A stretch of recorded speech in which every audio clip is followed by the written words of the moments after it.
suci saat istimewa, saatnya membaca firman Tuhan. Relevansinya dengan hidup kita sekarang, kadang-kadang kita juga merasa seperti itu. Udah di gereja, udah beramal, udah berusaha hidup baik, tapi masih aja kita mengalami kesulitan dalam hidup. Jadi malam ini kita mencoba merenungkan kehidupan kisah Malayaki yang akan kita baca di halaman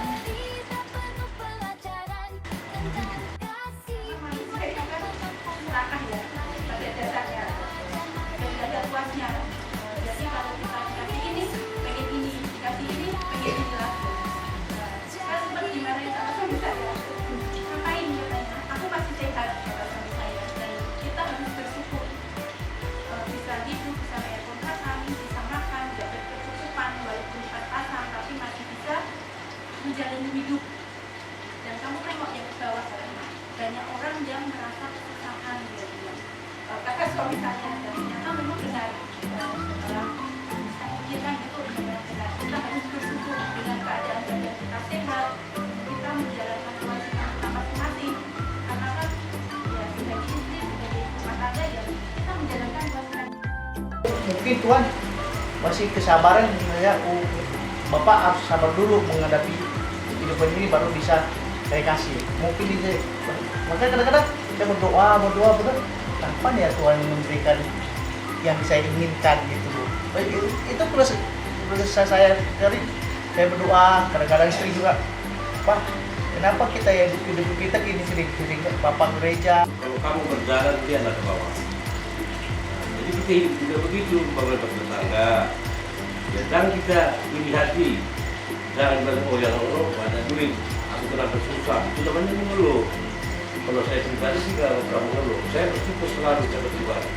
Saya diberikan jalan sampai jari, saya sangat bersyukur selalu. Itulah saya pesankan kepada anak saya, kepada istri saya.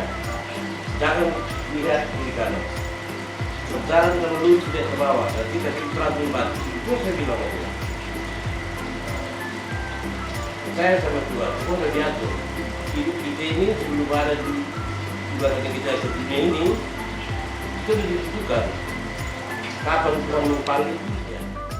tapi juga lebih bersyukur ya, kita ketemu orang banyak, memang karena kesulitannya kalau kumpul kayak gitu, udah kalau kumpulnya sebenarnya senang ya, cuma kadang masalahnya diganggu juga, terus kadang memang waktu saya kalau kerja ada kegiatan kayak itu saya juga suka selamat aja, saya berusaha untuk kayak gini, karena kalau udah ketemu tuh happy kita ya kan, terus kita sama-sama juga belajar bisa apa namanya dari hubungan yang berbeda dengan alam, dekat diri dengan Tuhan ya. Pengalaman saya dulu saya pernah sakit hampir waktu masih di kampung ya. Saya dalam hati saya setiap kali misa itu saya punya kaki itu tiba-tiba lemah, dan dalam hati saya hanya bilang, Tuhan saya mau apa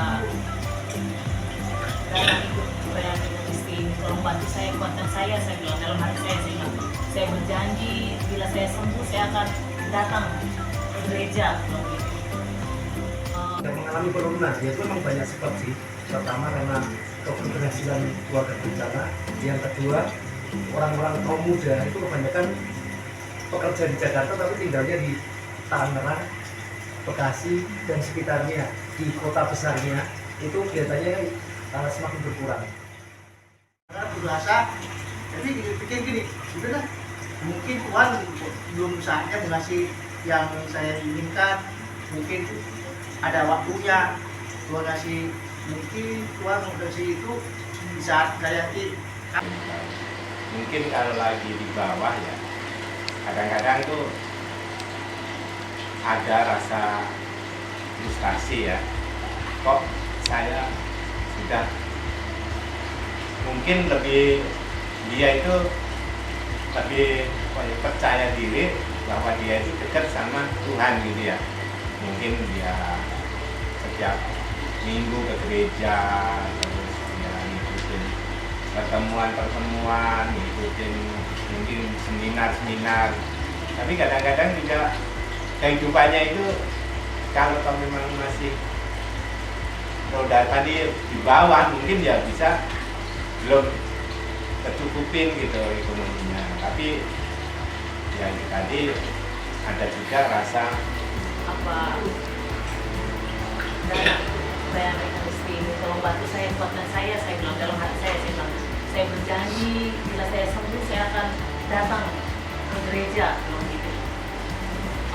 Tolong bukakan hati suami saya agar saya juga bisa sama-sama dengan suami dan anak-anak saya semua. Saya ini dengan keluarga yang lain tolong bantu saya. Dan setiap kali ke gereja memang mungkin kita bilang penyakit, namanya kita tinggal di kampung ya. Suami saya terus terang dia kerja tukang bangunan dan kerja belum selesai, dia selalu tawaran ada job terus kan, jadi gak ada habis-habisnya entah bagaimana. Saya juga salah satu belum, cuma kedua kadang ini harus apapun kita syukur ya Pak ya, dan kita hidup kita enteng itu Bu, nggak merasa apa ya, kalau kita selalu mengeluh itu kan bukan kita semakin berat. Kalau kita syukuri apapun yang ada di dalam rumah kita yang Tuhan kasih, yang penting kita sehat ya Pak. Itu aja Bu, kita selalu berusaha bersyukur kita sehat apapun yang kita hadapi, nomor satu sehat.